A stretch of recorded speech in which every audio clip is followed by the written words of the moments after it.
Are you tired of feeling burned out? I know I used to feel burned out all the time. And then I discovered some tips, tools, and strategies to go from burned out to balanced, beautiful, and abundant.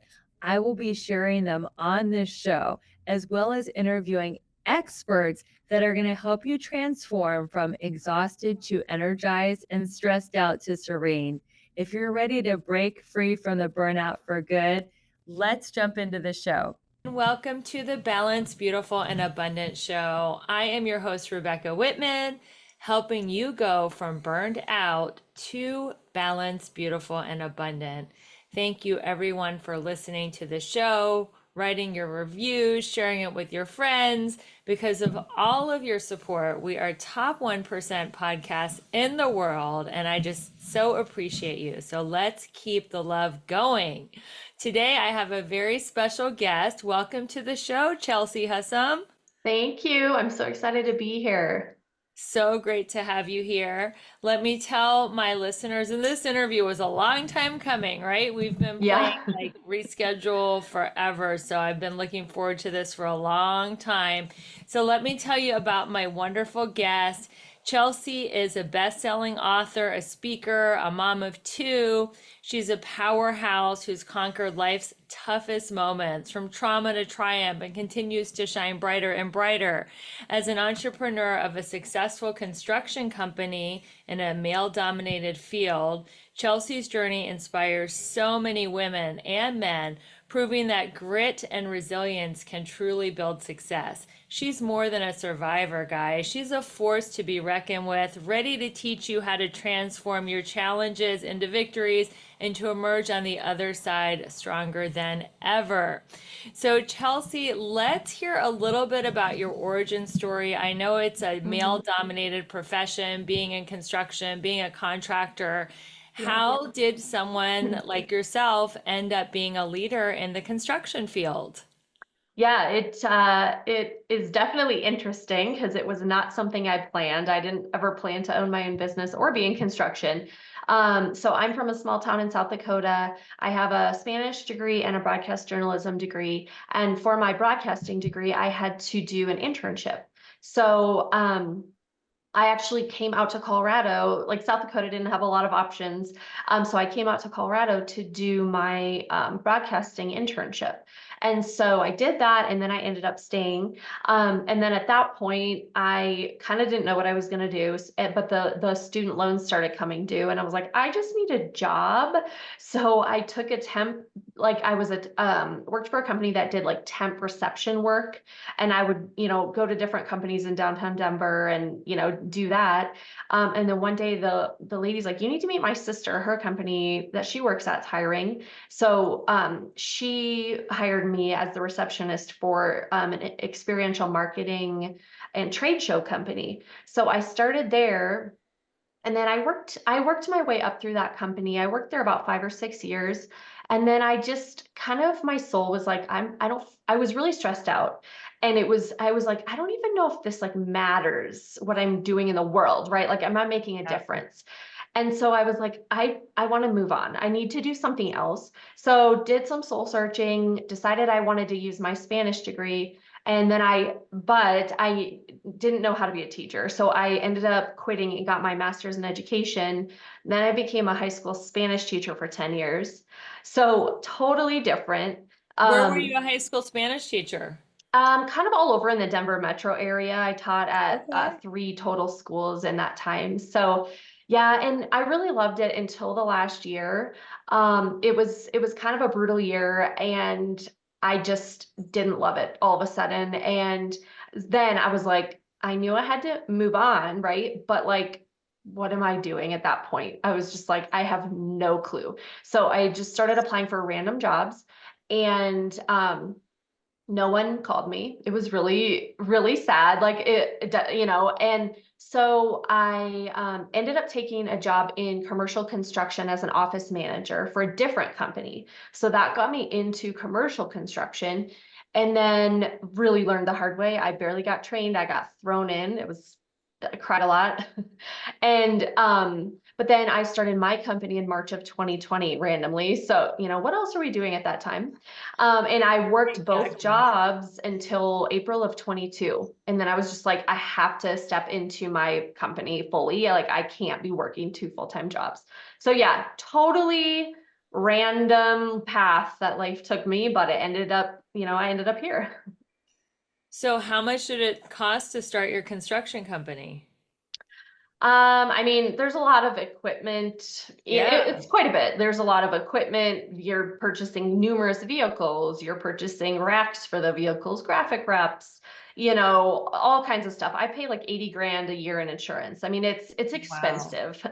So, I mean, yeah, I definitely, had to cough up some money personally in the beginning Did you have to to get fund it. a did you have to get a loan or did you just like deplete your savings and bet it all on this company? Like how did you do it or So both? well, I thought I would need a loan. And honestly, I kept going to all these banks and they're like, sure, we'll give you like 250 grand, but you have to bring 60 grand cash to the table and you have to do all these things. And it was more just a pain in the butt, honestly. And I'm like, well, if I had 60 grand just sitting there, well, I would just use it. I don't, you know what I mean? Like it just didn't make sense. So I actually ended up deciding I was just at my wit's end and I said to my husband, I'm like, wait, we have a lot of equity in our house. Like, I'm just gonna go get a HELOC and use the equity in my house and I can do whatever I want with the money. I don't have a bank breathing down my neck trying to tell me what to do and you know what I mean? And so it was so much easier. Yeah. And then And then I was in how control. much was your HELOC for? It was 100,000. Okay, so you with Yeah. 100,000, you started this construction company, Yep. and that was in March of 2020. And now, Mhm. how is it doing? Have you paid the It 100 back, and are you in uh profit? Pretty close, pretty close. Yeah, we're in profit. We've over doubled every year. So it's been really good and the company's rocking and rolling. We're doing well. I don't need funding anymore. It's funding itself. So it's been really cool. And what is it like when, you come onto the site or, they're expecting like a rough and gruff man and you're like a beautiful feminine woman? Like, have you encountered any like shocking like faces? Like, wait, who are you? You're the contractor? Like, what has that been like? It is a little weird. I do have my hard hat, my boots, and like my high vis vest in my car. So if I'm driving around and I see a site, I just pull over and go on it. And they're not expecting me, and I just kind of march around until I find the trailer and go say, like, who's the electrical company here? And I introduce myself. So yeah, I mean, I definitely get some stares like, who is, she's just like walking around, like she owns the place. But really overall, I've been really well received and like on the site, yes, is definitely different. I have quite a few friends actually that have said this, that they're in like a leadership, they're a female and they're in a leadership position and they go on a site and they're having a meeting and they have maybe a male colleague with them, and they're doing a huddle, they're standing there having a meeting and they're like, these men keep looking at my male colleague and he's like, I don't know, she's the boss, like she's the one, and so there's like little things like that that a lot of my colleagues that are on job sites more experience. And I have a lot of women friends that have been in construction 20, 30 years. So they have really paved the way for people like me. They were the ones that they were the only female on a site and they were putting up with more discrimination and more challenges, right? So for me, it's a lot easier now because of things that they've done along the way to kind of help pave the way for me. And when you have like industry meetings, like what percentage of the contractors are male and what percentage of the contractors are female? I mean, I've definitely met a lot of women in construction. There's It's great. incredible women in Denver and a few women that own their own companies. They're doing like they have 200 employees. They're doing multi-millions a year, like really amazing women, right? But I mean, yeah, if I go to an event, there are women there, but it's mostly men. It's kind of just a sea of men, and then you see a few women sprinkled in. Well, I think that's great that you're on the cutting edge of like feminism by, having a successful multi-million dollar construction company in a male-dominated profession. And I remember when I started to go to my first female physicians, like all my life it had always been male doctors, and then all of a sudden, like, they're mostly women. I'm like, wow. And now, Yeah. like, there's more women graduating from medical school than men. So Hmm. who knows? Maybe construction will one day be dominated by women, but at least now you guys are at least making your presence known, Yep. which is amazing. So your book is called Good, crossed out Good, Real Vibes Mhm. Only. So what was the meaning behind the title of the book, and Mhm. what does being real mean to you?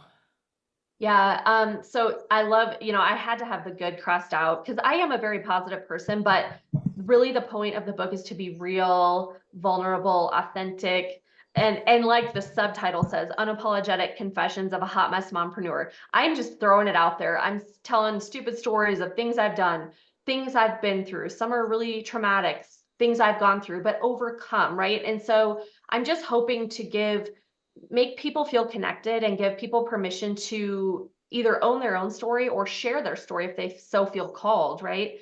And heal from anything they've gone through. So I hope by me sharing, just being like out there and just sharing it all and showing how imperfect I am, but I'm just constantly want to be a better person and grow. I just hope. I've had people reach out and be like, you're saying what I'm feeling, but like I feel like I'm looking around and everyone's perfect and I'm not. And hopefully I'm shattering that, misconception. How did you overcome your perfectionism? I'm not a horrible perfectionist. I kind of just do stuff and then hope for the best. Like I have some friends that are like it really stops them in their tracks to get something out, to put something out, right? And we're like stuck in the planning, right? But kind of. Analysis paralysis, right? Yes, totally. I mean, but now how I am, I have a list of things, that are priority I want to do, but I'll like proofread an email, but I'll send it out and be like, oops, I spelled that word wrong or whatever. It's like, move on, get it out there. So many people have told me like, you know, just creating and it could be messy, is better than perfection and not creating and not putting things out in the world. Done is better than perfect, right? Exactly. That's what I was trying to think of. Like, So exactly. why don't you share with my audience one of the hot mess mompreneur stories from your book that maybe they could relate to, or give them Yeah. hope that if this girl can be a successful entrepreneur, maybe I can give it a shot. Yeah, I mean, I have so many. I mean, my son, when he was younger, we called him the honey badger. There's so many stories of him in the book of like, he would when he was like 3, climb a 5-foot wooden fence naked and run away. And like my neighbor texted me a picture of him literally just walking down the street naked, like, you got a streaker. And I was like, As a I'm in my three-year-old, office. Yeah, I'm in my was he office. wearing shoes? No, no, he's just butt naked completely. And I was like, oh my God, he ran away again. I mean, trying to work in my office in my house and then he's running away or just doing all these crazy things. Or he bought like a $1,500 dirt bike on Amazon when he was 5. He couldn't even spell. How old is he now, and what is he Now like? he's 8. Now he's 8. And yeah, I mean, he was just a handful. Like Is he he's still a such a wild man big at 8? spirited child. He's mellowed out. Like he's definitely really quirky and creative, which I love, but he's not like such a handful. But really also with him, he was really struggling in kindergarten. And I'm like, what is going on? So, I had to become an advocate for him and fight for him. And we found out he has significant dyslexia. So while, he's in kindergarten, he's just losing it because he can't even make sense of these letters, right? And having to fight and say, there's something going on here. Get him testing, get him, and I finally this year moved him schools to get him the support he needs. And, that's like another full-time job. I would get to a meeting like an hour away and they'd be like, you need to come pick him up. I'm like, oh my gosh. Like I have like PTSD from seeing the school district phone number on my phone. Because I'm always like, what now? It's so finally we've gotten past that and he's thriving. But again, like being a mom, being an entrepreneur, thank God I have ownership of my time. But I had to know to like, I need to step back some meetings. He needs me now. right? And so that's the beauty, I think, of it, that with the ebbs and flows of life, we actually can do that when we're needed elsewhere. I think having financial flexibility and financial freedom are just, there's such a gift of being entrepreneurs. Yeah. Yes, there's a lot of risk and a lot of hard Yes. work, but that's the price that you pay for that freedom. And Yeah, it is. Yeah, you have freedom, everything on the line, but everything, it's but you have it's the freedom. most beautiful thing ever too, right? Yeah. Yeah. So, what are some of your wellness practices, self-care? Like, what are your non-negotiables, morning routine? Give us some of Mhm. those hot wellness tips because you're doing it all. You're a mom, you're a successful contractor, you're now a speaker, author, and you look great. Oh, thank So, we you. all want to know, what are your wellness practices that are non-negotiables? Yeah, I definitely don't have it perfected. And I do what's really helped me the most is like taking a hard look at how do I feel? How do I feel? If I'm feeling exhausted and overwhelmed and cranky and depressed and whatever, right? Why? Maybe I'm going to too many meetings that week. I had let's say I had 3 night meetings. Like I'm exhausted. I need to pull back. Or maybe I was coming home drinking a bottle of wine and then the next morning I have a headache. So I skip the gym and then I go eat a greasy cheeseburger because I just feel like crap. It's like snowballs. So for me, it was like, it's looking at your habits of what makes you feel really good and what makes you feel like crap and getting rid of the stuff that drains your energy and things like that. And focusing on the things that actually, give you more energy, make you feel really good so you can thrive. Um, but for me, I get up at 5:30 in the morning and I go to the gym first thing in the morning because my phone starts ringing sometimes at 6 a.m. For sure by 7 a.m. That's when like construction starts. So it's early, but that's my time to do that for myself. My family's still sleeping. I'm not worried about anybody else. So and that just helps my energy all day, right? But I go to sleep at like 9. I'm an old lady. I am a boring old 90-year-old woman and I love it. I need sleep. Like I cannot function without a good amount of sleep. So, and I only get like 7.5 hours, but still like That's I need good. that. So It yeah. you go to sleep at 9, you wake up at 5:30. Do you have Mhm. like a wind down routine to be able to fall asleep that early, or by 9 you're just Oh, exhausted, I'm collapse exhausted. into I bed? I collapse and I pass out. Every Okay. day I look at my Fitbit and it's just like boom, deep sleep. She like passes out. And I think I think my brain, just so much going on in my brain at that point is just like done and I just pass out. So Thank you God. go to sleep by 9, you wake up at 5:30. So walk Yep. us through your morning ritual. Yeah. I mean, really it's going to the gym, then I come home, I get the kids ready for What school. kind of workout do you do? It's called Shred 415. It's at a local gym here. So it's like part of it is treadmill, part of it is lifting. So Uh-huh. it's split up in quarters. So the first quarter is on a treadmill, then you go to weights, then you go back to the treadmill, then weights. And yeah, so it's just good. It's a 45-minute workout. That's all I need. And Kicks my butt. how many days a week do you do that? I'm trying between 3 and 5. Like worst case 3. I'm probably averaging around 4. I had a broken foot and I was literally dealing with that for the last few months, and I was still going to the gym with a boot on. And finally, the doctor Wow. was like, "For the love of Wait, God, you were stop." like doing the weights, but obviously not doing the Yeah. treadmill with a Yeah, boot. I just would do weights and just kind of stand there, That's and because I was amazing. like, I need to do something, and I felt like if I got out of that, right, then I'm going to be sleeping in, and it's so hard to get back to it, once you get out of it. So, right now I just rejoined probably like a month ago, so I'm not like going 5 times a week because kind of my feet both still kind of hurt a little bit. So I'm trying to take it easy, but also I need that for my mental sanity and I just like love doing it. So I'm like right now like 3 to 4 days a week. Okay, so like coffee, tea, Hmm. supplements, like Hmm. what are you doing before and after the gym? Pre-workout. Yeah. So I just drink 1 cup of black coffee before the gym. And Okay. then I drink tea quite a bit and then I just drink water or like LaCroix or sparkling water throughout the day. It's What kind just of tea it's do you super drink? boring. Right now I like peppermint and apple cinnamon, and then I found a mango pineapple. So you're not drinking caffeine? So Do you want to know my biggest and best beauty secret? It is liquid collagen. I started drinking liquid collagen 3.5 years ago, and I am totally obsessed. I have never looked younger, fitter, leaner, stronger. My skin is glowing. My hair is thick and shiny. Eyebrows, eyelashes, nails, they're all growing, and I feel like I'm aging backwards. If you really want to know a huge hack to be balanced, beautiful, and abundant, you got to try this collagen. It is amazing. If you go to the show notes, you will get a $10 off coupon. If you buy 2 bottles, it's $25 off.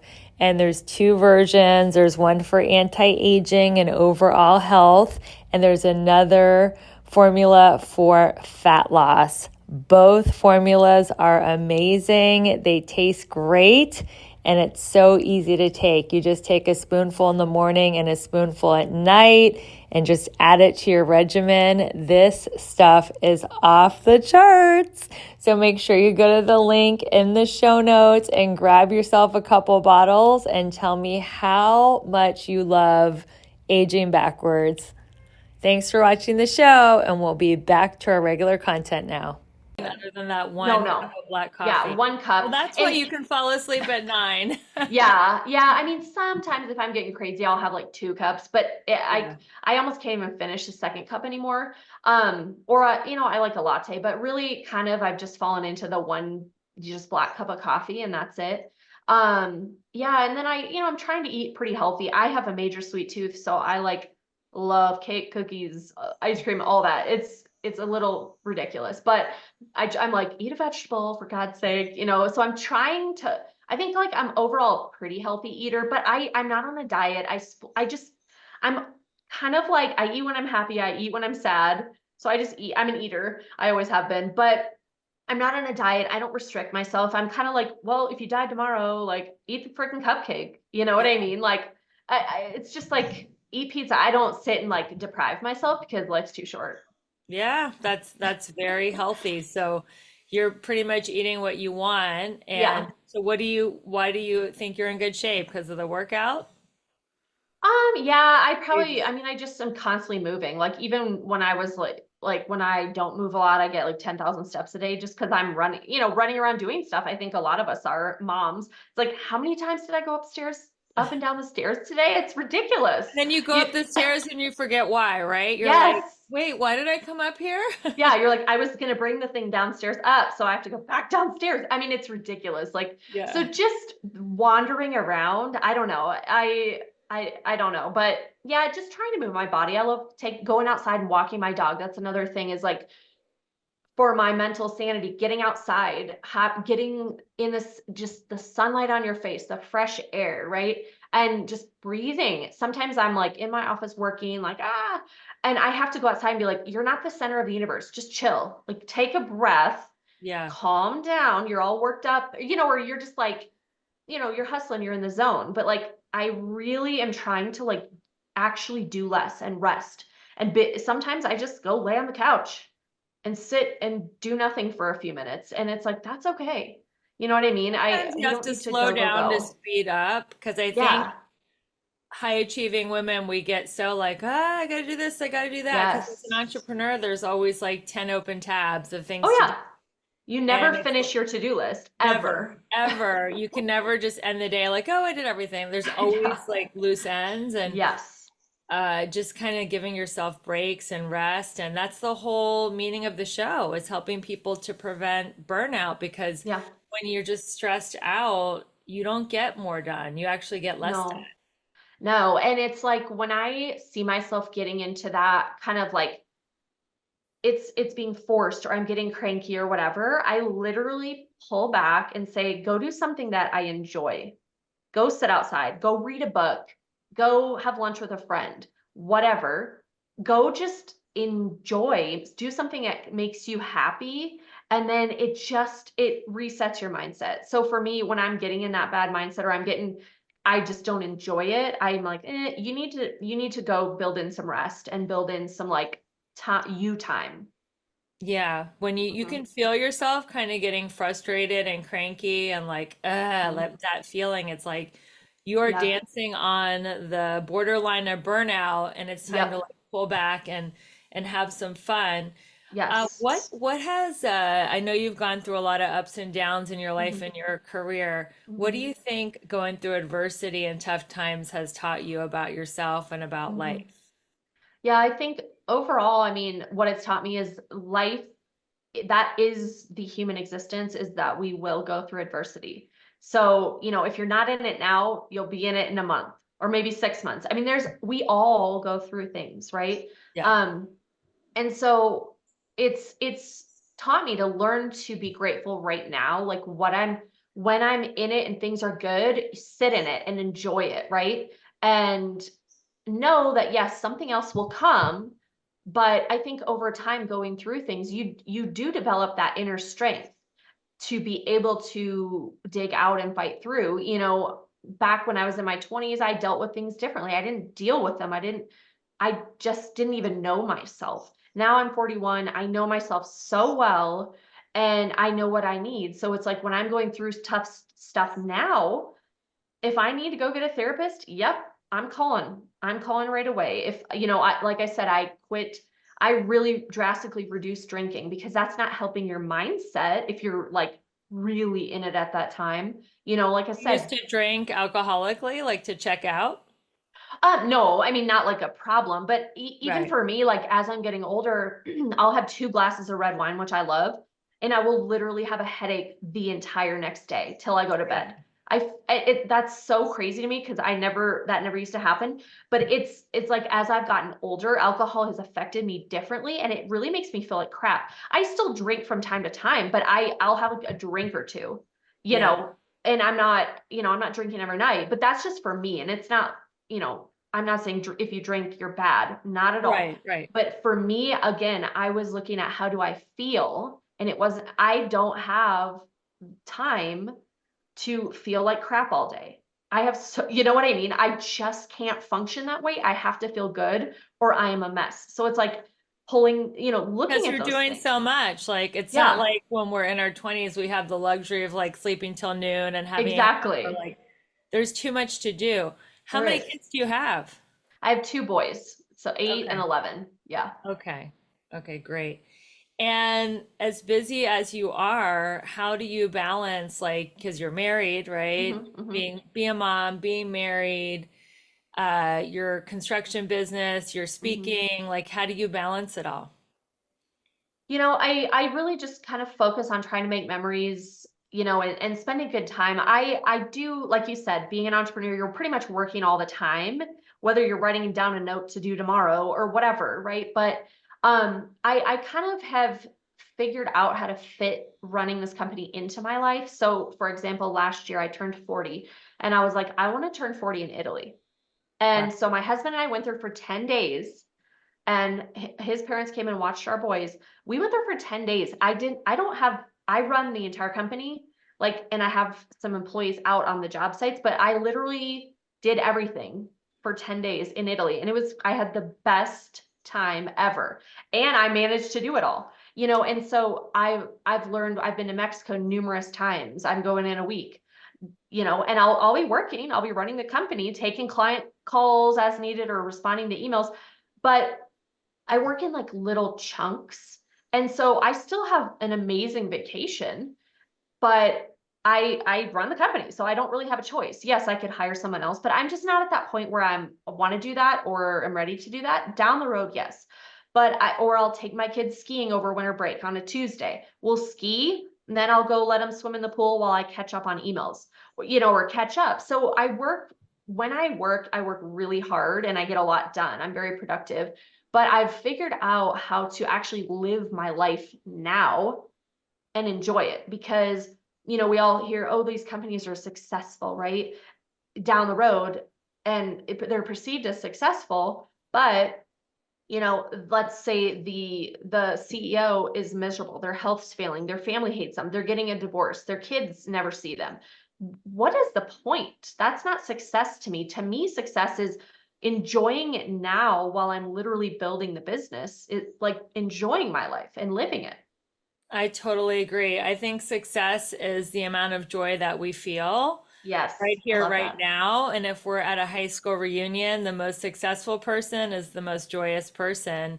Yes. And I like what you said. People think that because I teach keep your job and start a side hustle. Mm-hmm. And people think that having their own business means like 8 to 10 hours a day. If Mm-hmm. you're really good with time management and you can focus, you can Yeah. actually build a multi-million-dollar business in the pockets of your day, 15, Yes. 20 minutes, 30 minutes. I like the Pomodoro method. You know, you set your phone Mm-hmm. timer for 25 minutes of concentrated work, and then that's Mm-hmm. it. That's the end of the work session. And if you're super focused, if you're not checking your Facebook notifications, if you're not checking your email, Yeah. if you're not responding to phone calls or texts for 25 minutes of complete focus, you would be amazed about how much you can get done. And you're an Yes. example of that. You're running a successful construction business, Mm-hmm. in the Mm-hmm. nooks and crannies of your day, which is Yes. absolutely amazing. Thank you. So let's talk about some habits. Like I Mm-hmm. know because the way that you're living your life is Mm-hmm. exactly what I teach about being an Mm-hmm. entrepreneur, having it all. Mm-hmm. Like, what are some habits or strategies you could share with the audience about? Because you started doing both at the same time for two Mm-hmm. years. You had Mm-hmm. your job and then you started. So, what are some habits about side hustles, like Mm-hmm. lifestyle that you could teach the audience? Yeah, well, kind of just in general, one thing I've learned that I've really stepped into is having boundaries and looking how are you spending your time? Because yes, as moms, entrepreneurs, we have a million things going on. I guarantee we're juggling a million things. But like and some people are so miserable. Oh, because they sign their kid up, each kid up for like 3 sports or so, or, or 3 things. It's like, yeah, well, obviously your life is going to be pure chaos, right? You actually can pull that back if it's not fitting your lifestyle and it's not making you happy. Or if it is, great, right? Um, but for me, it's like looking how I'm filling my time. For example, I have a lot of bankers and insurance people constantly reaching out to me. Hey, I'd love to take you to coffee and just see how I can support you. And while that's nice and great, I don't have time for that. It's a waste of my time. I'm not switching insurance companies. I'm not switching banks. So it's a waste of their time too. So I nicely now I just don't go back. When I started the company, I went to every meeting I was asked. Now I don't do that because I know what my time is worth and it's a What waste for is, me. how do you say no to someone nicely when they ask you to coffee and you're Mhm. not interested in what they're Yeah. selling? How I mean, would you? it's hard because I'm the nice girl. I always feel bad, Yeah. right? But I kind of now just say, unfortunately right now my schedule is crazy and I'm not taking any new meetings or something like that, or I appreciate the offer, but I just want to be upfront. Like it's not really worth your time. I'm not trying to switch banks or whatever. I try to just make it very simple and you people are just like fine, whatever. But also, certain events, there's a lot of night construction events or like happy hour time, right? And I'm picking up my kids from school. So if I really want to be there, I'll be there. I will figure it out. But if I don't, I won't. And it's like, am I just going to show my face? Is it really, or is it for one of my really good clients and I want to be there to support them? Or I look at what I'm being asked to do and do I really need and want to be there? And if I don't, if it's not like a gut yes, I don't go. And I've Yes, I really kind of totally pulled back agree. more. Yeah. Walk away from the heck maybes, and if it's not a Yeah. heck yes, it's a heck no. Yeah.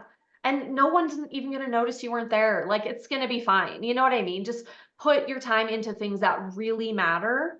And then I don't know. And if people get mad at us for having boundaries, whatever.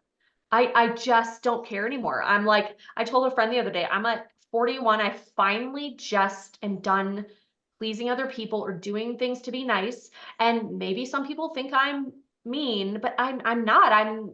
I'm just I'm living my life, right? And I'm not letting other people suck my energy, suck my time, or just be negative. And also like, who are you spending your time with? We all have such limited personal time? Are you, I mean, really, are we really spending time with like mean girls at this point? No, come on. You know what I mean? Like, Yeah. move on, have some respect Yeah. for yourself. And who, when you leave, you know, in your gut, if you feel like they're talking about you or you don't feel supported or seen, you know, then you need to find a new tribe. Well, that's one of my last questions. I know that before we hit record, you talked about the importance of networking and Hmm. how Hmm. working with certain coaches and mentors put you in the room with different people and it really Hmm. up-leveled your career. Yeah. So, what stories or advice or strategies do you have about up-leveling your tribe and Hmm. networking and being around people that can actually accelerate you? Yeah. I mean, in the last year, probably year and a half, like honestly, I have met so many people, but so if I'm at an event and I hear a speaker and I just really love their energy, I go talk to them after, you know, and maybe I'll join their mastermind. Maybe I will connect with different events they have, but it's like you have to be willing to invest some money and invest some time if you really want to because everything that happens is based off who you know. That's just the fact. It's you could be amazing, but if you don't know the right people to get you connected or to the right places, it's not going to happen. So you really, once you start like opening yourself up to that and looking at what, okay, there's this person, right? Let's just say Jenny. What value can I provide to Jenny? I'm not just asking her for things. I'm not asking her for anything. I'm getting to know her. How can I support her? Maybe she has a new business. I'm sharing it on Instagram. Maybe she's going to be on my podcast so she can talk about her business. Maybe, you know, whatever.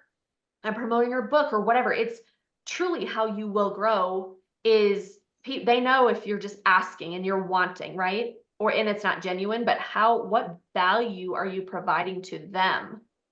First, always, you know, and keep that is how you need to approach everything, really. Well, one of my favorite mentors, David Meltzer, and I'm so excited. I Hmm. was actually on his podcast a couple Oh, weeks ago. awesome. He has the famous question, first, how can I help you? Yeah. And then, who do you know that can help me?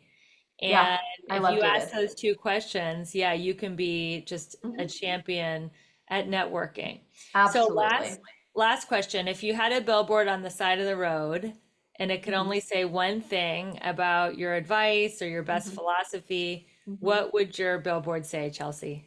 I think it would say, stop trying to be perfect. Let's own our imperfect, beautiful, hot mess selves and like actually step out authentically into your life with really who you are. The world needs who you are, not some perfect version of yourself. Yes, that's so beautiful. Authenticity is the highest vibration. And I Hmm. think your message about being unapologetic Hmm. is Hmm. so valuable because women are apologizing constantly. I tell my Yes. clients, stop saying I'm sorry all the time. Hmm. You're not sorry. Like you're allowed to run 5 minutes late or, bump somebody's elbow in the store. Like just Yeah. stop apologizing and own your space and own who you are and be perfectly imperfect. And I Yeah. like to say I'm striving for imperfection today. Because if Yes, I I love strive that. for imperfection, I am going to hit the nail on the head every time. Boom, a construction analogy for a contract. I love it. Love it. So, Chelsea, how can people find out about your book? How can they find out more about you? Where are you hanging out on Yeah. social? The best place is probably my website. It's just chelseahusum.com. On there, there's my book, speaking stuff, events, social links, but I'm probably on Instagram the most. But yeah, and the website's probably the best place. Awesome. And one more time, your website is? Chelsea, Chelsea, Husum, Husum.com. And I also have on there, I have a freebie. It's your unapologetic life workbook. So it's like it pops up. And it's really, I created that. It's super fun and sassy, but it's like if you're kind of in a funk, these are the things that I go through to be like, okay, let's get through this and get back on track. So if you want to check that out, feel free.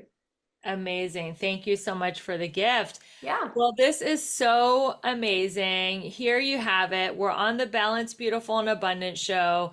You are listening to an entrepreneur who is balanced, beautiful, and abundant. These are the types of shows we have. So keep listening to the show, keep giving us those 5-star reviews, and share this episode with a friend. And until we meet again, I am your host, Rebecca Whitman, taking you from burned out to balanced, beautiful, and abundant. And keep your vibe high and magnetized. Bye, everyone. Thank you for listening to another amazing episode of the Balanced, Beautiful, and Abundant Show. I hope you found great advice and actionable tips. Don't forget to share this episode with a friend. And if you loved it, rate, review, and subscribe. We are so excited to watch you transform from burned out to blissed out as you continue with us on this transformation journey. Until next time, keep your vibe high and magnetize.